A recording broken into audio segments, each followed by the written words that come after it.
Good evening, everyone, and welcome to the University of Warwick's Pint of Science evening, Chemicals, Cocktails and Creativity. My name is Alex Baker, and I'm a PhD researcher in the Department of Chemistry at the University of Warwick. Now, let us know where you are watching from this evening. If you have any questions, drop them in that comments box.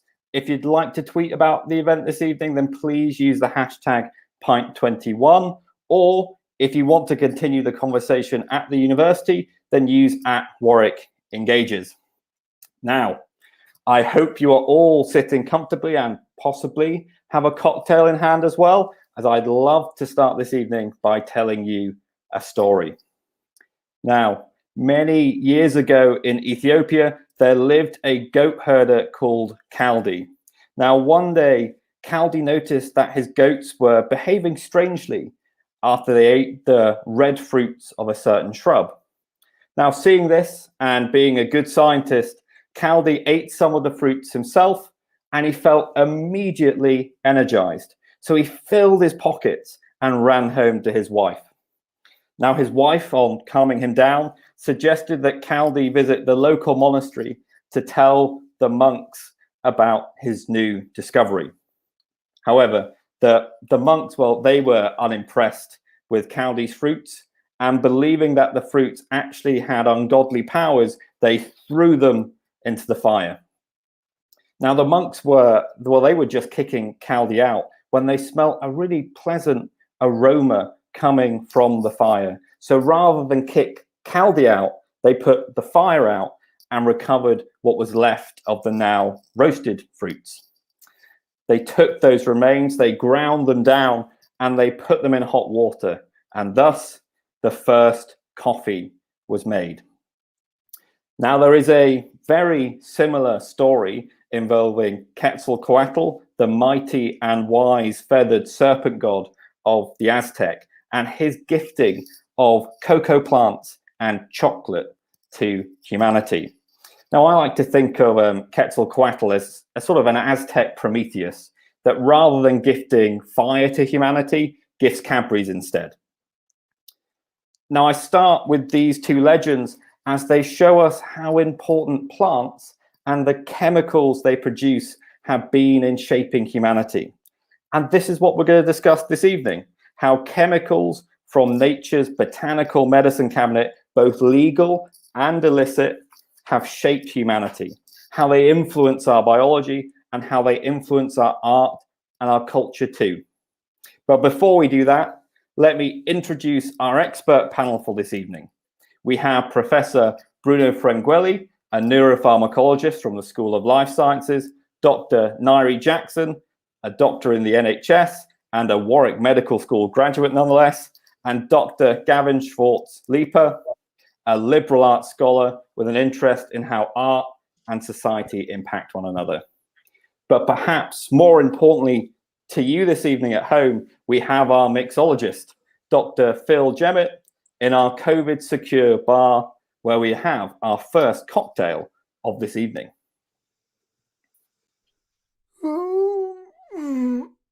Oh, sorry, Alex, didn't know you were coming that quickly. I'm just a bit tired over here. Are you?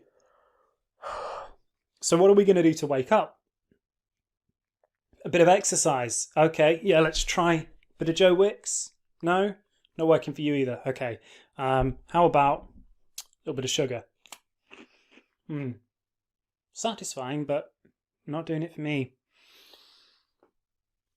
What else can we rely on, huh? This. Oh, right. I see what you mean. Coffee. Yeah, coffee is a great way to stimulate us and wake us up. And maybe I rely on it a little bit too much. Coffee is packed with stimulating, supercharged molecules fighting for space in your brain to keep you awake and alert and paying attention. But the problem is, if we want to go out and enjoy an evening soiree, we can't walk in there with a mug of coffee, can we? You can't exactly slip in and say, hello, the name's Bond, James Bond. I'll take it black with 2 sugars, please. That's not going to work, is it? We're going to need something a little bit more suave and sophisticated. So let me put down my biscuit and my coffee. And how about we slip into something a little bit more sophisticated? That's better, isn't it? Yeah, I think this will do nicely. Now, what we're going to need for our Casino Royale cocktail special is the espresso martini, or if you're not drinking alcohol tonight, try the espresso tonic. It's quite a simple mixture. We're going to start with a cocktail shaker, fill it up with ice, and at the same time, make yourself a little cup of espresso. We're going to mix 2 parts vodka, 1 part coffee liqueur, some sugar syrup to taste. I like mine quite strong, so I didn't use much. Feel free to use more. And your shot of espresso. We're going to shake that up and then strain it to get rid of the ice and leave us with a lovely, smooth drink. If you want to make the espresso tonic, 2 very big flavours, so it's certainly not simple in taste, but we're going to take some tonic, pour it over some ice, and then gently pour a shot of espresso on the top. So now we're spoiled for choice. We can stay awake all night, and we have the choice of being bougie and boozy or sober and sophisticated. So I'm going to enjoy this. Back over to you, Alex. Cheers.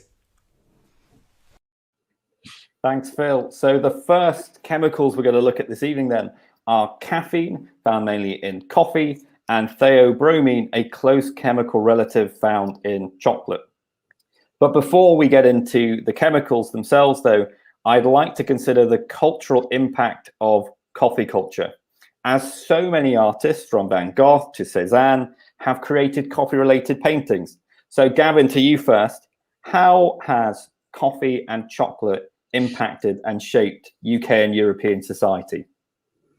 Thanks, Alex. And wow, some really brilliant images there. I'm so glad that you chose those.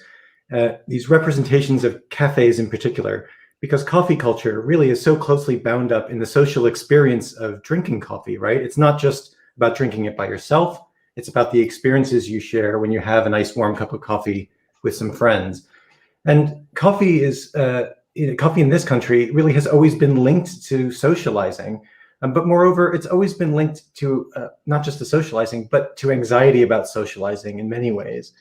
So the first English accounts of coffee at the beginning of the 17th century are quite negative. They report coffee looking and tasting like soot.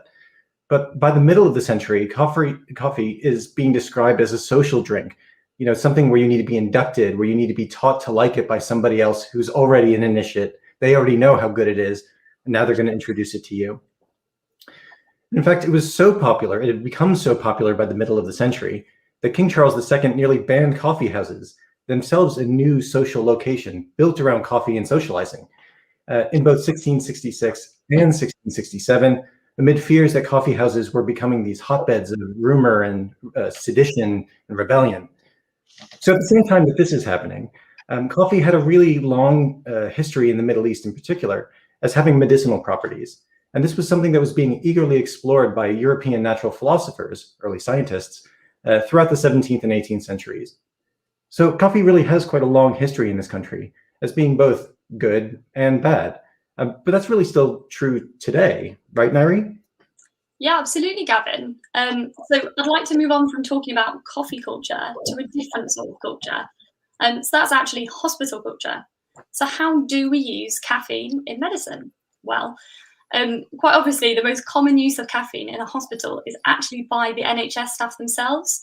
You can often see a clinical team get together after a very long ward round and head to Starbucks for a quick pick-me-up. If you head to the mess on a night shift, the 2 things keeping doctors awake are bleeps going off with emergencies and shots of coffee to get you through the night. But it's not just the staff that use coffee. If you go to any labour ward in the UK, you can see a woman in labour, and next to her is a bedraggled partner clutching a cup of Costa in his hand, trying to witness the birth of his child. I had quite a funny moment when I was a medical student where I watched someone do just that. He'd stayed awake all throughout the night on coffee, only to faint, pass out, and miss the birth entirely just before spilling his coffee everywhere.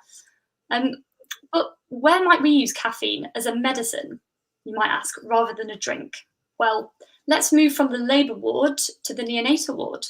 So sometimes when babies are born prematurely, they can struggle with their breathing, and this is something called apnea. So if you walk around a neonatal ward and take a peek at the drug charts, sometimes you might find caffeine is actually prescribed for babies on there. It helps provide them with a stimulus to breathe. We also use caffeine in patients with narcolepsy who are prone to falling asleep to help them stay awake. But if we move out of the hospital and out into the community, we've all worked on pharmacies, Boots, Superdrug. You might have seen something called Migraleave on the shelves. So this is a painkiller that consists of both paracetamol and caffeine mixed together and is often used for migraines, as you'd expect.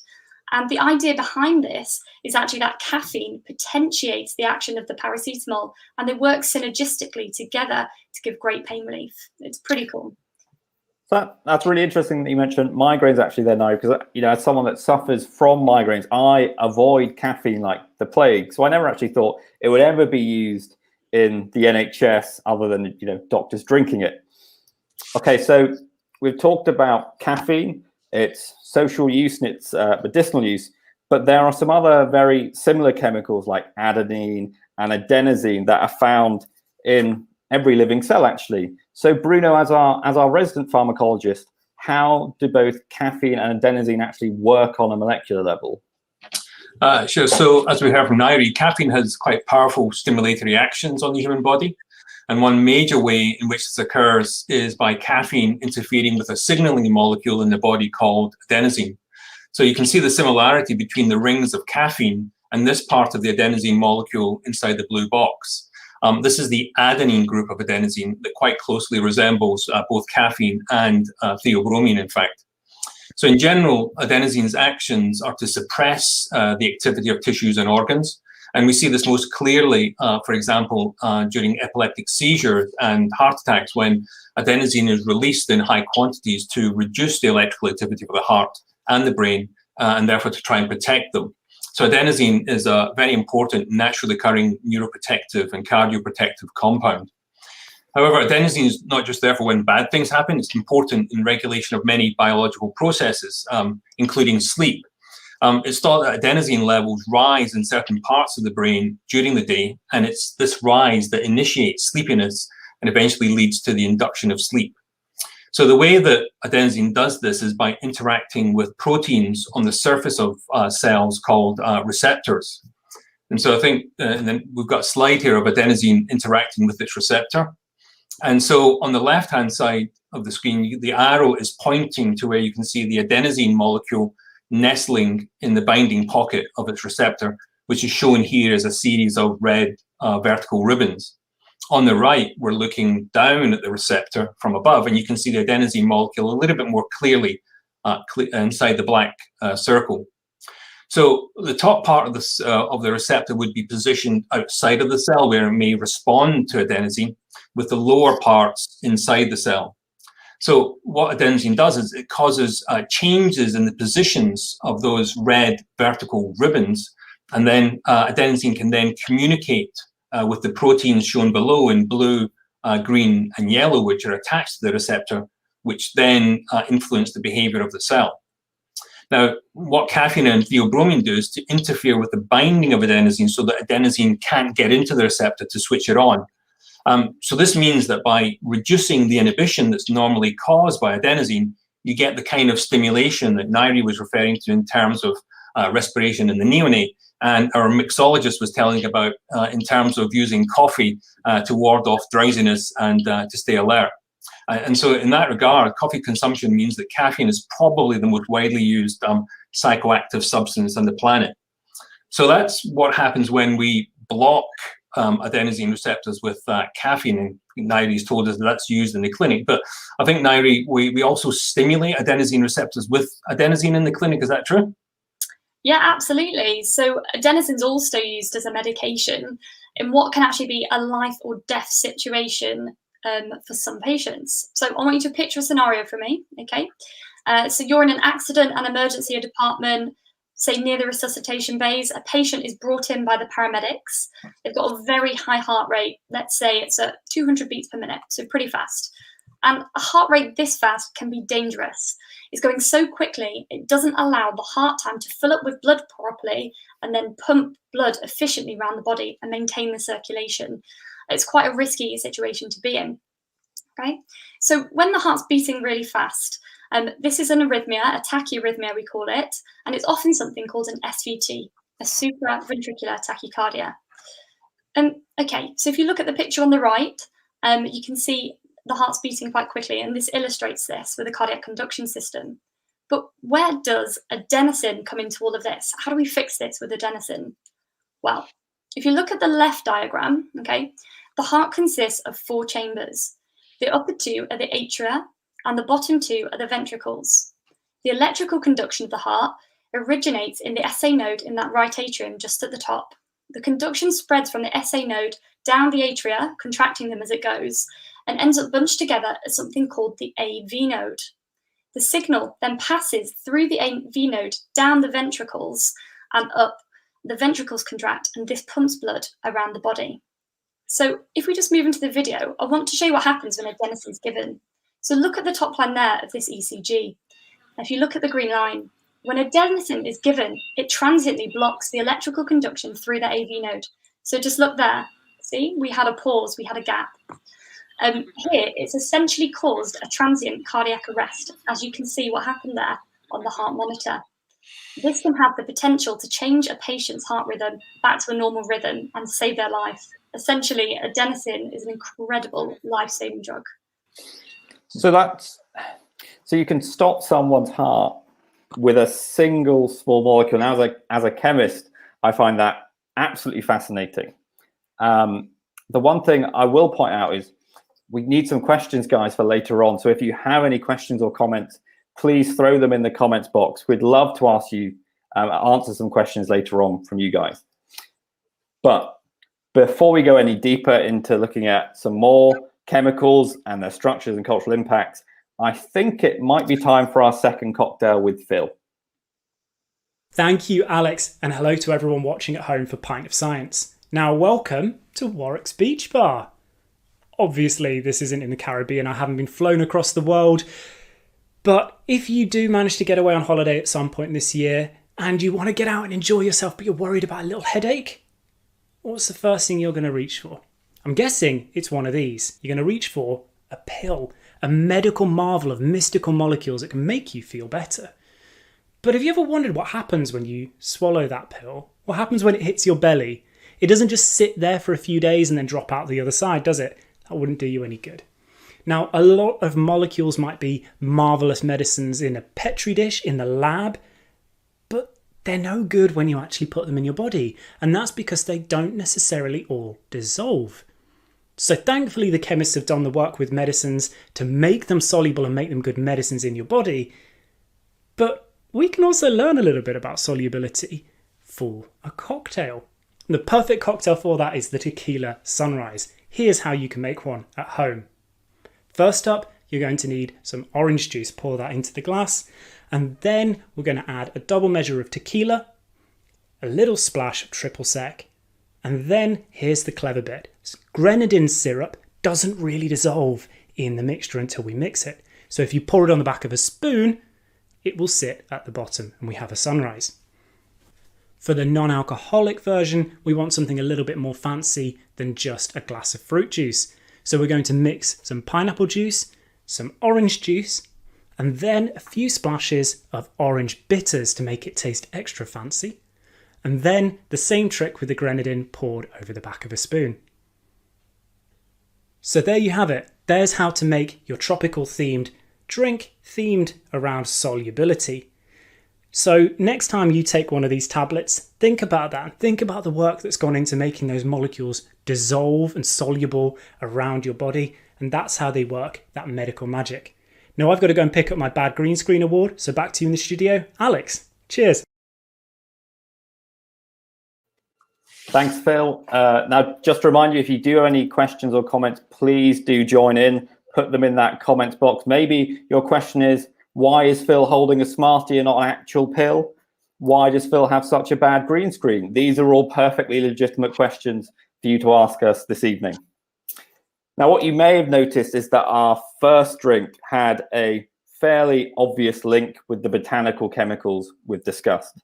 Now, the link for this second cocktail, though, is that the 2 layers of a tequila sunrise really nicely illustrate, as Phil said, that solubility matters in drug design. And this is especially true for some of the chemicals we're going to consider next, namely morphine and heroin. Now, these are 2 structurally very similar opioids. But heroin is so much more soluble in your brain than morphine because of these small changes that have been made to the molecule. And this is actually one of the reasons why heroin is so much more addictive than morphine. So these small chemical changes we make, especially in opioids, have consequences. Now, some other small changes to morphine we can make. We can make codeine or oxycodone, two useful medicines rather than heroin, an illicit drug. So humanity has always had this love-hate relationship, you might say, with opioids. After their initial discovery, both morphine and heroin were actually heavily marketed by drugs companies as wonder drugs that could be used as cough syrup. For example, what we have here are some advertisements for laudanum and a morphine, which is a morphine mixture, and we have heroin as well being sold alongside aspirin, a chemical that was invented around this time, both being sold as cough syrup. Now, of course, our relationships with various opioids have changed as we've learned more and tried to control the use of opioids. But one really interesting cultural microcosm of opioid use is actually as a painkiller in sport, especially elite sport. Now, again, Gavin, I'm going to come to you first for the cultural perspective. How have opioids been used in sport? What is their impact on sport? Yeah, if we're thinking about culture and the way people experience culture, we can say all we like about highbrow paintings and music and all these sorts of things, and artists on drugs sparking their creativity. But for loads of people, culture is really about sports. Loads of people engage really regularly with sports. And it's one place where we can really see the unexpected impact of drugs. So I want to talk to you a little bit about American football players as being a great example of athletes with huge cultural followings, lots of impact, but also serious underlying links with opioid painkillers. Now, American football players are getting bigger and faster all the time, to the extent now that 150-kilo linebackers are sprinting into each other at speeds that would have won them Olympic medals just a few decades back. The force is astonishing. Now, the sport really benefits, right? It's dramatic, it's faster paced, it's really exciting, it's great to watch. But that excitement, that benefit to the sport really comes at a huge, real and unavoidable physical cost to the players. And that physical cost is, practically at an industrial level now, supported by these highly addictive opioids. A 2012 study, which is quite far back as far as the opioid crisis goes, reported that 52% of professional football players used opioids. 71% of those reported misuse. In 2018, another study found that just over 26% of retired professional players reported using opioids during the last 30 days. Half of those didn't have any prescription for it. So what does it say about America if our sporting heroes run such a huge risk of addiction, or at very least, opioid misuse? What are the dangers not just for the players, but for the people who look up to them? A 2017 study from the US estimated that over 250,000 teenagers were using opioids without a prescription. So, these are drugs that have amazing pain-killing benefits, but there is a darker side as well, and we need to be so careful about that. Nyree, I know you have tons of experience with this. Maybe you could say a little bit more about finding this balance between the positive and the negative aspects. Yeah, absolutely. So thinking about the NHS, there are multiple ways in which we positively use opioids. The most obvious has already been mentioned, of course, and that's for pain relief. Opiates such as morphine are used for the relief of pain on the more severe end of the scale, whether you've had pain from an injury, a broken bone, major surgery, a heart attack, or even relieving the pain of childbirth. But opioids are not just used for pain, however. There are definitely other uses. I wonder if anybody watching has ever heard of Imodium or ever used Imodium. And this is a drug that I would definitely describe as a traveler's friend. So Imodium is actually a drug called loperamide. This is a type of opiate. When we take opiates generally, they can have often unwanted side effects of things like drowsiness, but also constipation. However, we can use these side effects to our advantage. So we can use Imodium in situations where somebody has diarrhea or perhaps a bowel disorder. This stops their loose bowel movements and consequently reduces dehydration that can sometimes accompany this. So it's a really interesting use of an opiate. As already mentioned by Alex earlier, we do use codeine. I believe you mentioned about how morphine used to be in cough syrups. Well, we do still do that to some degree, but with codeine, it's actually a really effective cough suppressant, and you can find it over the counter. But opiates don't just suppress coughs effectively. They're also used to treat shortness of breath and respiratory distress. And this is especially useful in patients that are dying and is part of a comprehensive palliative care package. It can really help ease suffering and bring dignity and respect to patients. I think another obvious and more interesting, clever way we use opiates is in those that are addicted to heroin. So humans, with all their ingenuity, have made a synthetic opioid called methadone.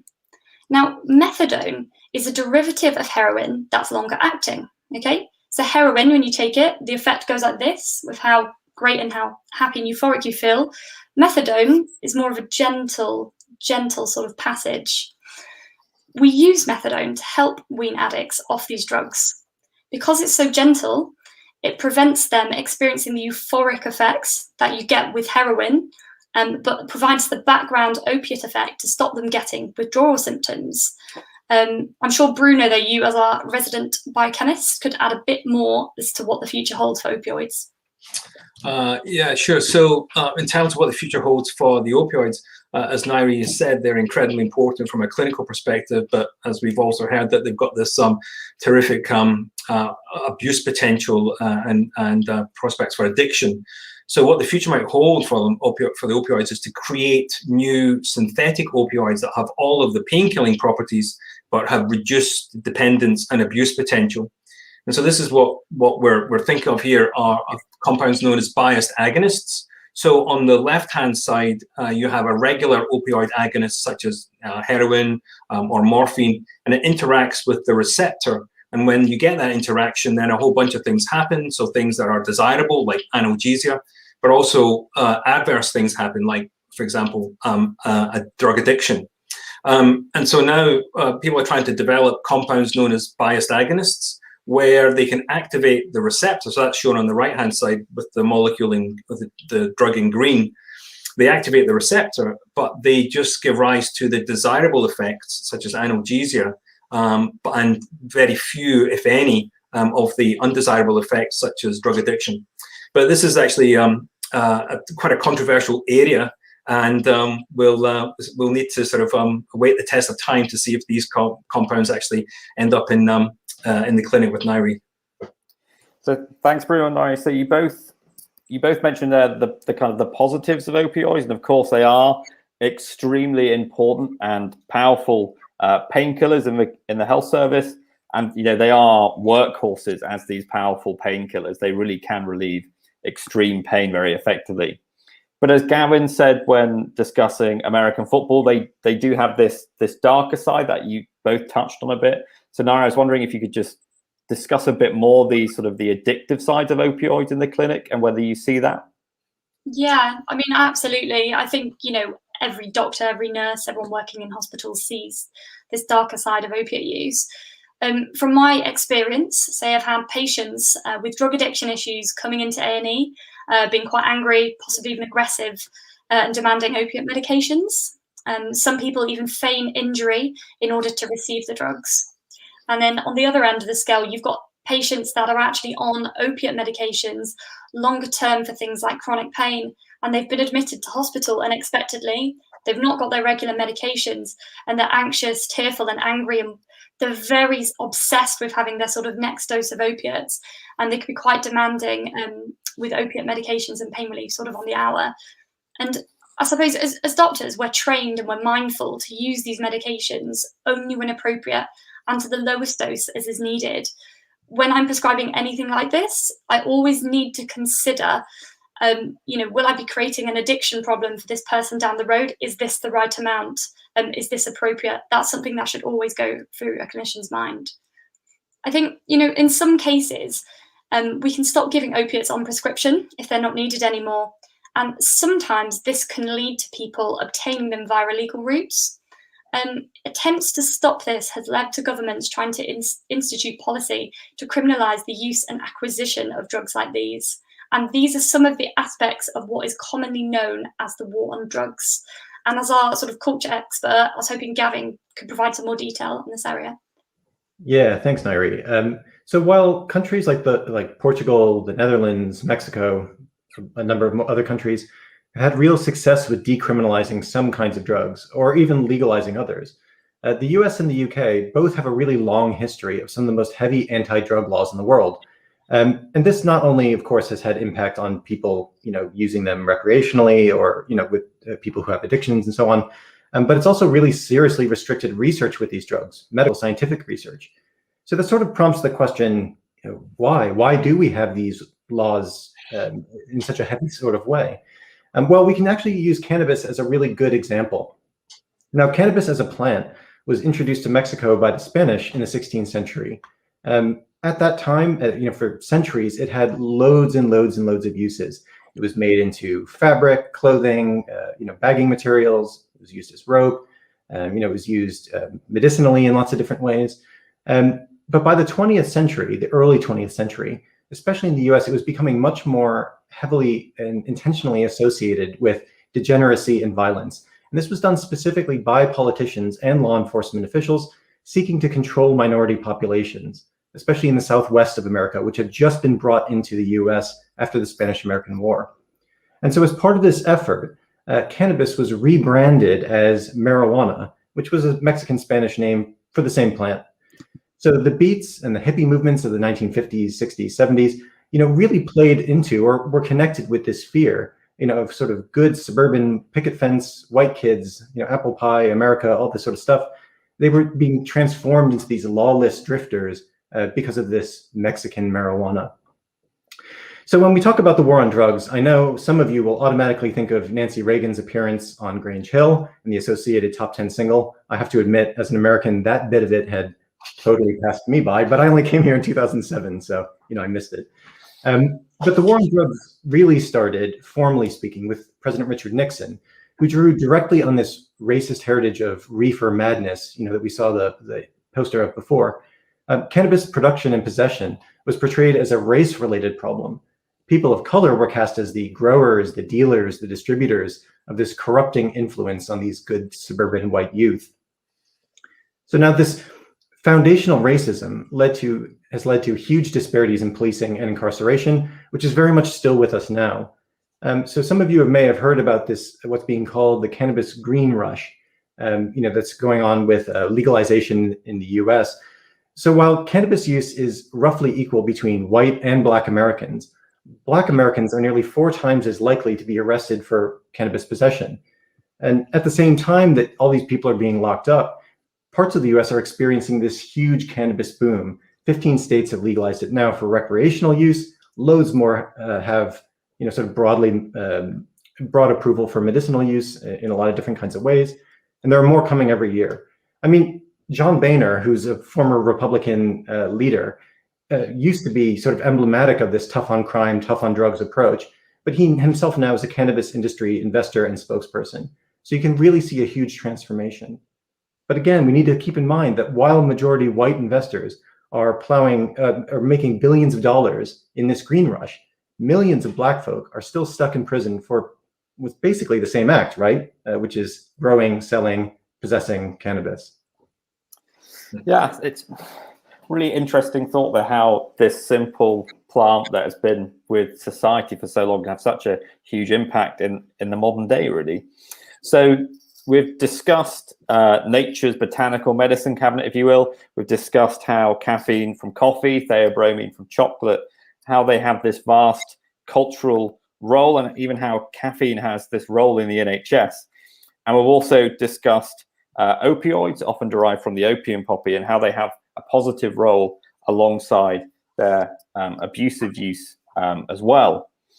Now, it's great that we're seeing some more comments coming in. Please keep throwing questions in there. There are some great ones that our panel want to answer later. The more questions you can give us, the better for us, effectively. However, let's kind of change tack now. Gavin started us off talking about cannabis, so let's go down that road.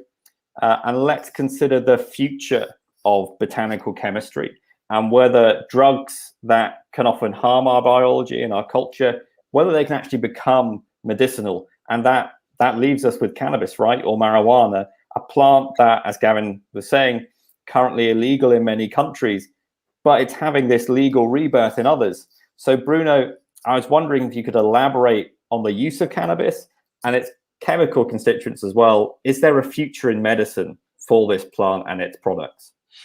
Sure. So there's certainly been a lot of interest in the potential medical uses of compounds found in cannabis. This is certainly not a new thing. Cannabis has been used by humans for thousands of years, so it's clearly very popular for some reason. So there are about over 100 biologically active compounds in cannabis, and two of the most important molecules in cannabis are shown here. So this is tetrahydrocannabinol, THC, and cannabidiol, CBD. So it's important to draw a distinction between these two molecules, as the psychoactive effects of cannabis involve THC, but not CBD. So you don't get a high from CBD.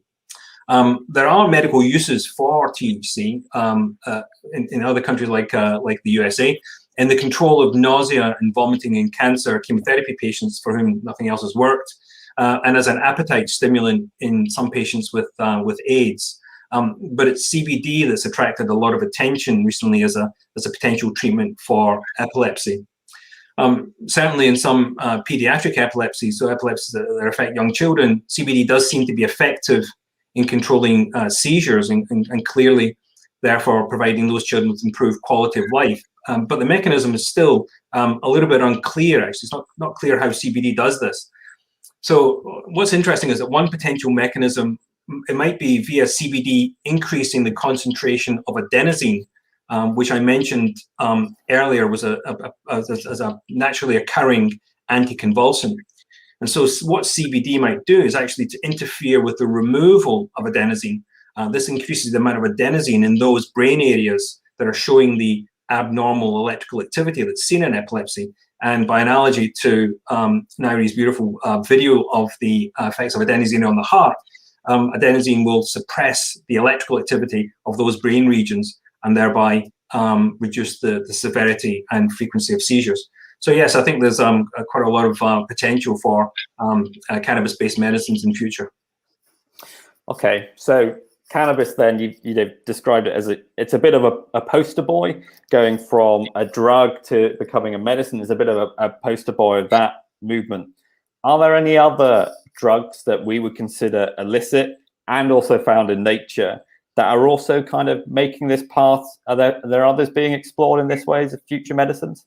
Yeah, you bet. So what I have been most interested in recently are psychedelics, and in particular psilocybin, which is found in a large group of about 200 different mushrooms, which we commonly know as magic mushrooms because of their hallucinogenic properties. But in keeping with the Mesoamerican theme that Alex introduced earlier on with the Aztecs and theobromine, the Aztecs actually gave psilocybin a name, and I'm not going to pronounce it. I'm going to let Alex do that. He's obviously the Mesoamerican expert amongst us. But this is it's known as the flesh of the gods, and that was the extent to which these mushrooms were revered in their culture. So and so you can see from the structures over on the right hand side that psilocybin might very well have effects in the brain because of its similarity to serotonin, which is a very important neurotransmitter or chemical signaling molecule that's found in the brain. So the first concerted use of psychedelics in psychiatry started shortly after the synthesis and first description of the effects of LSD by Albert Hofmann in 1943, who actually did a second great service to psychedelics and actually synthesizing psilocybin for the very first time. However, this initial flurry of interest didn't last long. And again, this was largely due to the impact of the war on drugs that Gavin mentioned. And it's only more recently that there's been a resurgence of interest in psychedelics in psychiatry. So how do these psychedelics actually work then, Bruno, on a biological level, and why psychiatry research? Okay, so it's thought that some mental health conditions such as depression and anxiety and drug addiction come about through hardwiring of the brain into particular state of mind or behavior that's not particularly healthy. So, for example, excessive rumination or feelings of helplessness and worthlessness. And what the psychedelics are believed to do is, by interfering with the brain's serotonin chemical signaling system, is essentially to disrupt this hardwiring, so that when your brain reassembles after the psychedelic experience, and I should add, under expert psychological counseling. So this is not the kind of treatment that you can try in front of the pyramid stage at Glastonbury. That's not advised. You should definitely partake of this under expert guidance. But when your brain does reassemble, it's believed to possess a different pattern of connectivity than before, where those previous thoughts and behaviors are reduced. And so what this slide here shows is your brain on psilocybin, right? So the top panel, those little circles represent different brain regions. And you can see that with a placebo, so a sugar pill, all those different regions, some of those regions are connected together. On the left-hand side, you can see what happens to those connections on psilocybin. So you can see that there are a lot more connectedness. So lots of brain regions are talking to each other, lots of other brain regions. And the existing networks are sort of broken down. And the bottom panels show your brain on psilocybin, and those sort of pinker colors and purple colors represent greater connectivity of the brain that's associated with psilocybin. So certainly the clinical trials with psilocybin, many of them done here in the UK and led by the authors of these papers here, and in particular Robin Carhart-Harris and David Nutt, look very encouraging indeed. And in fact, tomorrow evening, David Nutt is presenting a documentary on BBC Two at 9 o'clock on the results of his latest clinical trials with psilocybin. So that's definitely worth watching if you're interested. So thanks, Bruno. You mentioned there that drugs like psilocybin from magic mushrooms, they've had this, and they have this long history, and often long histories mean cultural impacts. So Gavin, I was wondering if you could tell us about the history and the impact of these drugs outside of the lab. Yeah, I mean, it's so great to hear, to start off thinking about the use of hallucinogenics in psychiatry, because I actually want to tell a story that I think really illustrates the impact of drugs like psilocybin on culture and society.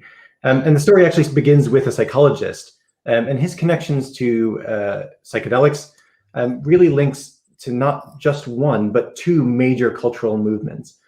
So back in the very beginning of the 1960s, a guy called Richard Alpert had everything really. And as a academic, I feel him deeply on this one. He was 28 years old. He had, he had lectureships at Harvard, at Berkeley, at Yale, at Stanford. He had a boat and a plane and 40 research assistants. He was this was a superstar junior academic who was really on his way up. But he happened to meet a guy, a junior researcher in his department named Timothy Leary, who I think many of us would recognize later would become the king of LSD. And so Timothy Leary convinced him to try this new substance that he had come across that said he had prompted some of the most profound experiences of his life. So for Alpert, this sounded pretty good. So it was a snowy evening. They tried psilocybin. And he ended up having what he described later as this out-of-body experience. He saw himself embodied in front of him, and he saw these manifestations sort of as all of these roles, these social roles that he had been building up for himself, that he'd been acting out. And so when he saw the image of himself as a professor, he suddenly thought, this isn't really me. This isn't really what I want to do. This isn't a person that I really recognize. So, just a bit like Bruno was talking about, I think he had accidentally, and of course he should have done it under, supervision and whatnot, but he had accidentally, had this kind of psychic break, and that had allowed him to examine critically all these different roles that he had been playing. He'd been working these 70-hour weeks. He was going to be a star academic, but this trip really sent him on a different trajectory. So he became a leader of the psychedelic movement, building this kind of culture that really, of course, we recognize, it's so iconic now in the 60s and 70s. He was at the heart of Haight-Ashbury. He was close with artists like Graham Nash, Bonnie Raitt, Jackson Browne, Joan Baez. Bob Weir of the Grateful Dead met Richard Alpert when Weir was just 18 and said that Alpert's clarity, was what drove Bob and the Grateful Dead and really drove this culture that changed America forever. Now, having helped spark the psychedelic revolution, Alpert actually found that drugs weren't doing it. You know, that he was seeing this world that he felt like he was constantly being dragged away from when the high came down. And so he turned to yoga. He eventually adopted the name Ram Dass, and his later life, this yogic exploration he was on, really helped prompt the New Age spiritual movement. So you think of like all this cultural change, this cultural impact from just one trip. And now obviously it wasn't just Alpert, Ram Dass, alone, but it's a pretty impressive kind of cultural impact from just this one snowy evening with Timothy Leary. So, even though there are so many restrictions on, and have been for such a long time, there are so many restrictions on recreational and research uses of psilocybin, it really has managed to have this really huge cultural impact. Now, I just want to stress, of course, that this was Alpert's experience, and naturally there are loads of negative stories too. So I don't want to take responsibility for, taking a position on whether or not psilocybin is good or bad. But I guess it's kind of how you use it, right? Nyree, I keep deferring to you as the expert on use. But what do you think about achieving this balance? Well, I guess it's sort of summarising what we've said already. So from my time working in the NHS so far, it's clear that in some ways we're doing really well with some of the medications we're using. In other ways, there's still much further to go. And particularly when it comes to treatments for mental health issues, people are suffering, they're attending the emergency department, having overdosed, or they're calling up their GP in distress, desperate for help. And a lot of the medications that we use for mental health disorders either have side effects or quite simply they just don't work for a lot of people. If we can find medications like psilocybin from the natural world that could help, it would make a massive difference to the way we all experience our lives. And also it provides some relief to clinicians like myself if we had something that was effective and safe to offer to patients. At all stages in life, we use medicines from the natural world. As we've discussed, it's like a full circle. So from coming into this world sometimes as a baby, needing caffeine to stimulate your first breath, to leaving this world with a bit of a dose of morphine to ease your passing and bring a bit of humanity into it. There are loads of drugs from the natural world already in use, and there must be some that we can use in future or tweak to benefit patients. Yeah, nice philosophical way to end there for us, Nyree. So thanks for that. But now it is time for our final cocktail of the evening. During this time, if you have any more questions for the panel, please do drop them in the comment section and we will try to answer as many as we can. This is your last chance to put questions in there. But for now, let's go to Phil for our last cocktail of the evening. Thank you, Alex, and hi to everyone watching for Pint of Science. I'm ready for you this time. Now, you might have heard the word botanical be used. It's a very fancy sounding word, but what does it actually mean? You might have heard it being used for skincare products, maybe even some fancy magical healing powers. But what actually is a botanical? A botanical is just something that comes from a plant. Now, how about those magic powers? Now, if you had a fever back in ancient times, plants and the molecules we could extract from them were all the medicine we had. So back in ancient Egypt, if you had a fever, maybe you would be walking like this down to the doctor, and they might be giving you some willow bark. And that's because willow bark is packed with molecules that can help us, that we've now developed into things like aspirin that reduce fever and can reduce your headache. But that's not the kind of wizardry that I'm here for tonight. No, I'm here to bring you the magic of refreshment. And to do that, we're going to use a botanical inspired drink, which is gin. So to make this cocktail, what you're going to need is some gin, some lemon juice, some sugar syrup, an egg white, and don't worry, it is not as weird as it sounds, and some soda water to top it up. The non-alcoholic version is simply made with a juniper syrup that I've made by boiling up juniper and ginger and orange peel with some sugar and some water and then letting it cool down. And I use it exactly the same as I do gin. So what we're going to do is mix all of those ingredients up, give them a good shake, and then strain the mixture once into a jug just to remove the ice. Pour the mixture back into our cocktail shaker once we've got rid of the ice, and give that another shake, and that really froths up the egg white. That's what's going to give us that froth and fizz on the top. Once you've poured it into your glass, top it up with soda water and you're ready to go.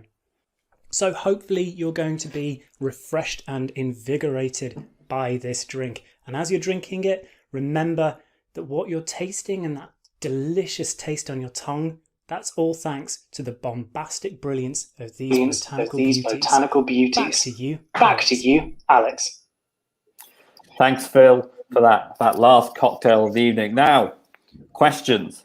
Now, I think there is an excellent question from Casper of what do you think our world would look like, either socially or medically, if we never found coffee? Gavin, I'm going to go to you on this one first for a social perspective. Yeah, what a great question. So I think there's two ways to think about this. One is the slightly boring answer, which is, as a commodity, and a sort of a mild stimulant, a social stimulant, I think in some ways the gap would have been filled with other mild social stimulants like tea or tobacco. But really, I think the real question is, what would have happened if we never went out looking for coffee, right? The history of empire, especially in this country, is so intimately connected with the seeking out of these kinds of commodities. So if you think about all the different peoples and conflicts and so on that are all linked to this history of conquest and empire, and of course, this is really a hot topic now, right? We hear about this constantly in the news as politicians and historians battle over this. The real question is, I think, how different would this country look if we had never thought to go out looking for these sorts of things and built the kinds of relationships with the countries that we did. Thanks, Gavin. Nyree, then, would the NHS fall apart without coffee? I think so. Anyway, I'm sure a lot of my colleagues will. I suppose that's my opinion on that. But we'd find an alternative to keep us going. Okay, so next question then. Do you think there's scope in medical practice for a lot of newer designer drugs in the future, e.g. MDA, spice, etc., similar to how ketamine can be used in anesthetics? I think perhaps discussing ketamine first, because, in the UK it's illicit, but Bruno, elsewhere it's not. It actually has quite a lot of use. Ketamine is a fantastic compound. It's a really, really important anesthetic, as Nyree no doubt has experienced herself. And it's another one of these psychedelics that seem to be having really terrific effects in depression.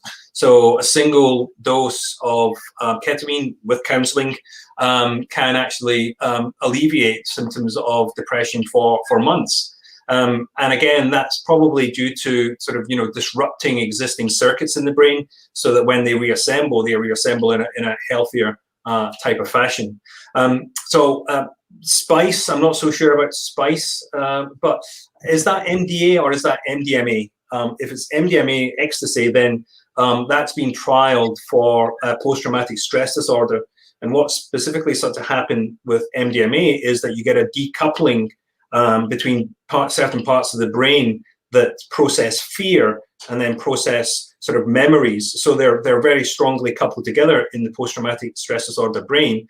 And what MDMA might do is essentially decouple those two brain regions, and therefore then allow the person to sort of contextualize their anxiety better, and so overcome some of their fears. So MDMA, there's a lot of scope for MDMA based therapy. Yeah.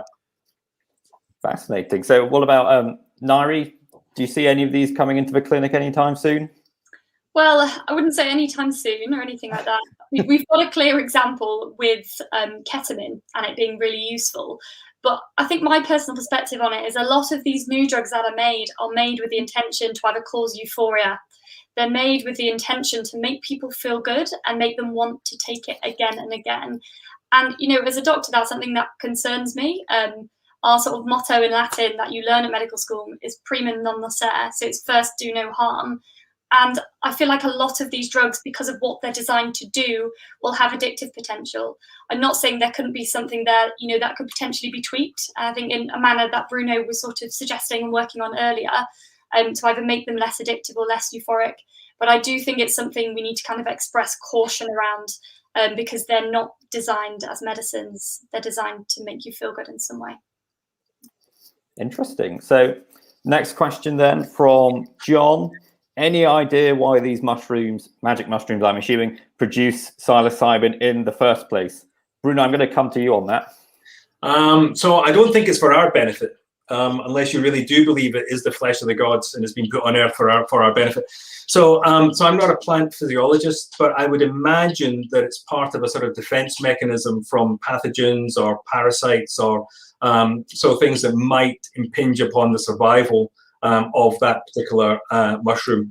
So I don't know. I mean, I have no idea. Maybe I should know that, but I don't. It's very interesting that you say the flesh of the gods, right? Because there are some pseudoscientists, and I will point out pseudoscientists, who do believe that there is this symbiotic relationship that humans have with psilocybin. And if we all take psilocybin, then it will be the end of capitalism and we'll all live in a much happier world. Now, that is, of course, pseudoscience, and none of us will comment on that any further. But it's interesting that there are these strange and interesting sort of new age style theories that really fall around these chemicals. I expect the capitalists would end up selling them the magic mushrooms, though. That is, of course, that may, of course, be the case. Now, unfortunately, we have run out of time this evening. So I'd like to thank our expert panel. Thank you, Bruno. Thank you, Nyree. And thank you, Gavin. Our production team who are behind the scenes, Emily, Kevin, and Phil. And of course, Phil, in addition, for his fantastic cocktail videos. Now, our Pint of Science events continue this week. We have an excellent evening coming up discussing whether racing can go green, and that is on Thursday at 7 p.m. And of course, this is also the first week of Coventry City of Culture, where Warwick has its year-long resident festival going on. And of course, we're really excited to be a part of that with the Warwick Institute for Engagement too. From this video, you can find this video online on the Pint of Science website if you'd like to come back and watch it again. But I leave you this evening with one last thought. Humans, well, we've always consumed chemicals, whether in our food, our medicines, or drugs. And we've been doing this, well, long before we were human, right? The question really is, as we go forward, do we use these chemicals to help humanity thrive, both biologically and culturally, or do we not? That choice, well, that's collectively ours. Have a wonderful evening. I hope you've enjoyed the event. Good night.